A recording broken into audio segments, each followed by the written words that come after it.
அனைவருக்கும் இனிய காலை வணக்கம். சவுதி அரேபியாவில் இப்போ வந்து 10:30 ஆகுது. நம்ம ஊருக்கு வந்து ஒரு அதிகாலை 1 மணி இருக்கும்.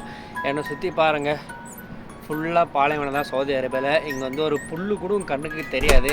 ஆனால் நாங்கள் இங்கே வந்து சும்மா தான் ஒரு செடியை வந்து நட்டு வச்சோம், தக்காளி செடி. இது இப்போ அது எப்படி வளர்ந்துருக்குன்னு சொல்லிட்டு பாருங்கள். அது தக்காளி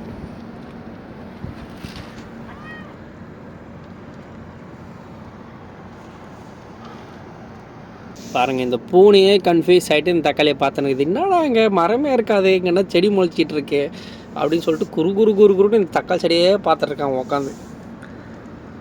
பார்த்தீங்களா, இங்கே சவுதி அரேபியாவில் வந்து சுற்றி உங்கள் பில்லு எதுவுமே இருக்காது, மரமே எங்கேயாச்சும் தான் இருக்கும். இங்கே வந்து நாங்கள் சும்மா தான் ஒருத்தர் தக்காளி எடுத்து போட்டோம். அப்பப்போ டெய்லி கை தான் கழுவோம் அந்த இடத்துல. அதுக்கே தக்காளி செடி வந்து அவ்வளோ அழகாக முளைச்சி வந்துடுச்சு. நம்ம ஊர் தமிழ்நாட்டில் வந்து மண்ணும் நல்லா இருக்கும், தண்ணியும் இருக்கும். ஆனால் நம்ம எல்லாம் கத்திரிக்காயும் போய் கடையில் தான் வாங்கிட்டு இருப்போம். கத்திரிக்காய் தக்காளிலாம் நம்ம டெய்லி வந்து தக்காளி தான் யூஸ் பண்ணுவோம். நீங்களும் உங்கள் வீட்டுக்கிட்ட எதுனா இடம் இருந்துச்சுன்னா முன்னாடி எதுனா ஜஸ்ட் தக்காளி மட்டும் சொல்லுங்கள். ஏன்னா நம்ம தக்காளி தான் டெய்லி வந்து சமைக்கிறது யூஸ் பண்ணுவோம். எங்கள் வீட்டு தோட்டத்தில் வந்து தக்காளி, கத்திரிக்காய், பச்சை மிளகாய் எல்லாம், பூசணிக்காய் எல்லாம் எங்கள் அம்மா வீட்டுக்கு பின்னாடி போட்டு அங்கே தான் ஃப்ரெஷ்ஷாக செய்வாங்க. பாருங்கள் எவ்வளோ அழகாக வளர்ந்து வந்திருக்கு. சுற்றி எதுவுமே இல்லை. எந்த பாலைவனத்தில் தக்காளி வந்து இவ்வளோ அழகாக முளைச்சி வந்துட்டுருக்கு.